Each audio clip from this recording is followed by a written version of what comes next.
Shëmbëltyra e shërbëtorit të pandershëm. U thoshte edhe nxënësve të vet, ishte një njeri I pasur I cili kishte bashkëtosin që paditën se ai shkapërndente pasurinë. E thirrë dhe I tha: "Ç'po dëgjoj kështu për ty? Jep llogari për bashkëtimin tënd, sepse ti s'mund të jesh më bashkëtues."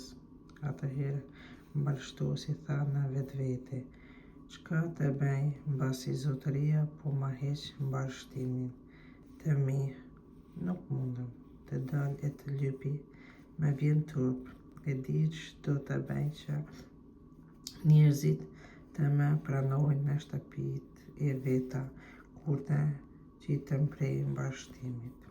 Atëherë thirrri një nga detyruesit e zotërisë së vet, e pyeti të pari: "Sa I ke detyrë zotërisë tënde?" Ai u përgjigj: 100 mas vaj." Bashkëtuesi I tha: "Merre letrën tënde, ulu me të shpejtë e shkruaj 50." Pastaj e pyeti të dytin: "Po ti si ke detyrë?" Ai I tha: 100 kura grur." I tha bashkëtuesi: "Merre letrën tënde e shkruaj 80."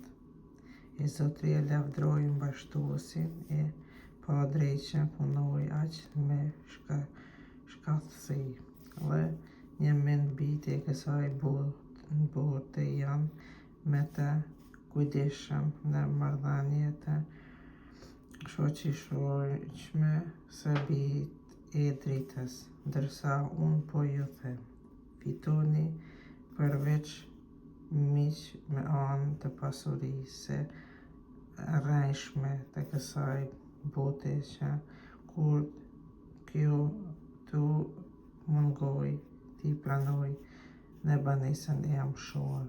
Kush është besnik në sende të vogla, është besnik edhe në sende të mëdha.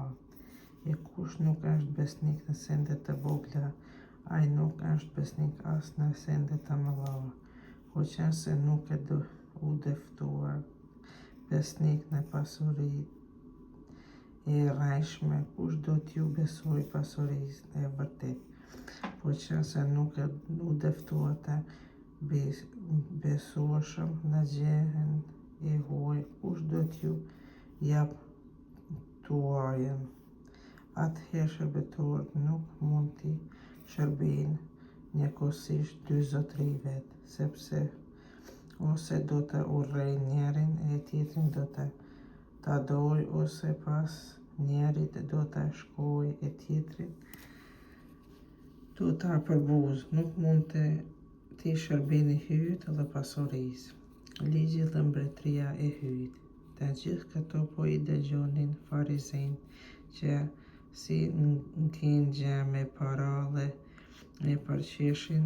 Jezusi u tha: "Ju dini të paraqiteni para njerëzve të drejtë, por se hyjini zemrat tuaj, përveçse çka është e malënueshme para njerëzve, është ndyrësi I parahyjt. Ligji e profetët arrin deri në kohën e Gjonit. Qysh atëherë shpallet mbretëria e hyjt dhe gjithkush nxiton me forcë të hyjë brenda.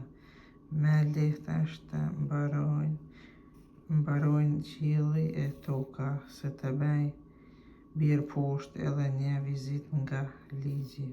Secili që lëshon gruan e vet e merr një tjetër shkel kurorën, po ashtu edhe ai që martohet me graën e kurorizuar bën kurorthyerje. Njeriu I pasur dhe Lazari skamnor. Ishte një njeri I pasur që vishej me copë të kuqe e me pëlhurë të çmueshme dhe gostitej shkëlqimisht si një dritë për ditë, kurse para derës së tij rrinte një skamnor plot çibana që quhej Lazar, e dëshironte ta ngihej me dramcat që binin nga tryeza e pasanikut. Madje edhe qerat vinin e ia lepinin varrat. Vdiq skamnori i në gjytje quan në prehet e Abrahamit, vdiq edhe pasaniku dhe e varrosën. Në fer ndër mundimet të mëdha çoi sytë e pa prej së largu Abrahamin dhe Lazrin që në prehrin e tij i bërtiti: "O atë Abraham, ki mëshirë për mua, dërgoi Lazrin të lag majët e kishtit të vet në ujë e të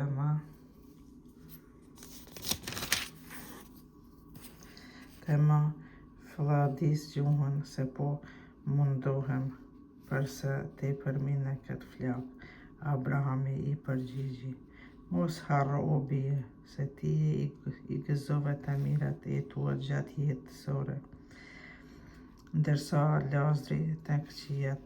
Tashti ky këtu gëzon e ti vuan, por për me tepër ndërmjet neshe jush është një humnere madhe, kështu që edhe ata që të donin të kalojnë prej këtij këndej te ju nuk munden, por ashtu edhe prej andej të kalojnë këndej s'munden askush."